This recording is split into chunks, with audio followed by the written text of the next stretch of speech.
Bonjour tout le monde. Mercredi 6 décembre, un peu la veille des fêtes de Noël, avec une météo de circonstance, 3 degrés pluvieux, qui n'avait pas annoncé, bien sûr.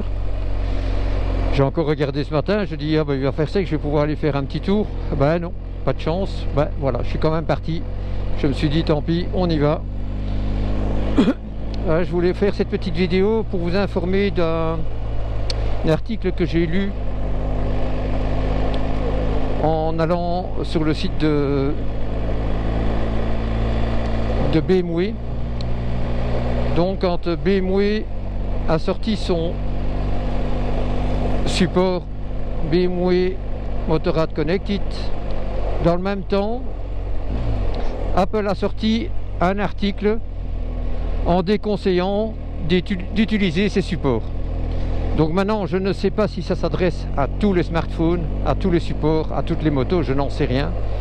Quoi qu'il en soit, l'argument de Apple, c'était que ça pouvait endommager les caméras, et notamment les caméras Face ID, pour ceux qui ont des caméras Face ID, parce que apparemment les soudures ne seraient pas, enfin, elles sont correctes, mais ne serait pas prévu évidemment pour encaisser les vibrations d'une moto ou les chocs quand vous passez dans un nid de poule ou autre. Maintenant, je ne sais pas, coïncidence ou pas,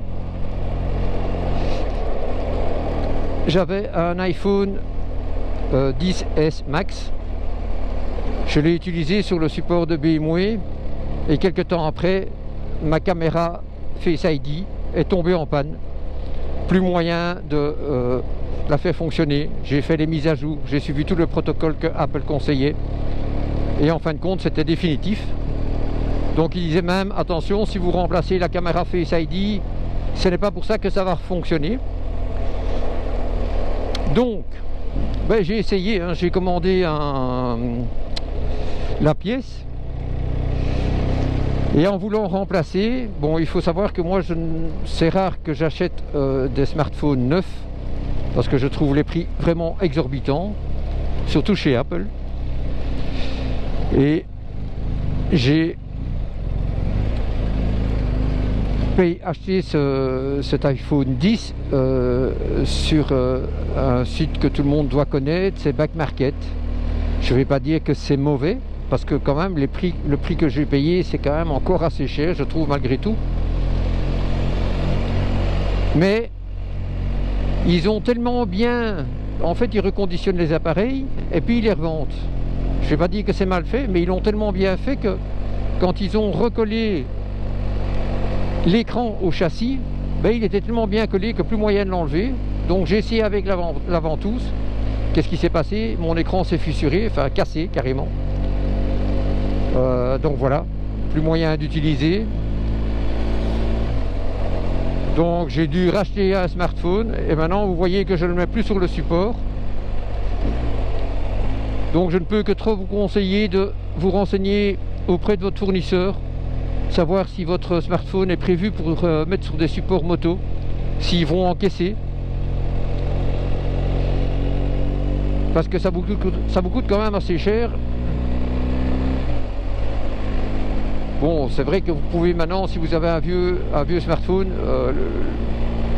le mettre à la place de votre nouveau, mais évidemment, il y a toujours toutes ces mises à jour, etc. Et il y a des applications qui ne fonctionnent plus sur l'un ou sur l'autre, donc c'est toujours un petit peu compliqué. Donc ce que moi j'ai fait, j'ai commandé un écran CarPlay, donc qui va vous donner, vous connaissez le CarPlay, il va vous donner un effet miroir de ce que votre téléphone a sur l'écran. Donc vous pouvez utiliser vos applications GPS. Mais les écrans CarPlay sont prévus pour encaisser ces vibrations, sont prévus pour l'humidité, pour la pluie, etc. Et alors la seconde chose, c'est quand vous mettez un accessoire sur la moto, et je parle en connaissance de cause parce que ça m'est arrivé, vous avez sans doute tous essayé les meilleurs supports possibles imaginables, vous en avez certainement perdu comme moi. Ça m'est arrivé, mon téléphone aussi.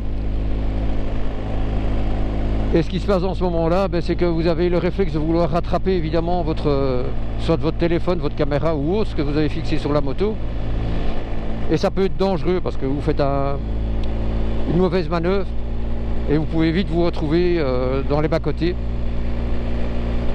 Donc moi, cet écran CarPlay que j'ai commandé, il est fourni avec 2 caméras. Enfin, les 2 caméras étaient une option. Vous avez une caméra avant-arrière. Et il était en promotion, il y avait moins 40% dessus. Donc avec la livraison, ça me coûte 112 €.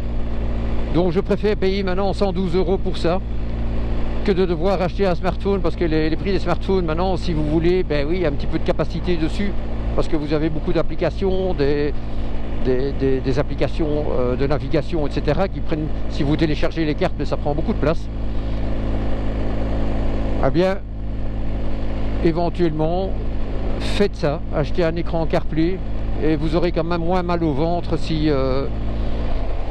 vous le cassez, si vous le perdez, que si vous perdez votre précieux. Mon précieux, mon trésor.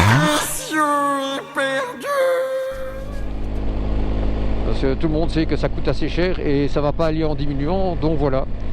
Voilà cette petite vidéo pour vous mettre au courant. Je vous mettrai en lien l'article que Apple a sorti. Et voilà, maintenant j'attends mon écran. Je crois que je l'aurai d'ici une dizaine de jours. Je ne sais pas si j'aurai encore l'occasion de rouler parce que la météo est de plus en plus mauvaise. Voilà, on est à 2 degrés. Il y a des averses. C'est un petit peu un mélange de tout, de la pluie, de la fine grêle. Donc voilà, on verra, puis je vous tiendrai au courant. Si vous avez eu aussi ce problème avec... Voilà, c'est bien gras ici, on va faire attention. Si vous avez eu le problème avec votre téléphone, vous avez perdu votre caméra Face ID ou pas, voilà, vous savez ce qu'il en est. Éventuellement, laissez ça en commentaire. Ça peut aider d'autres motards qui ne sont pas spécialement au courant. Voilà, je vous souhaite une bonne journée à tous. À bientôt.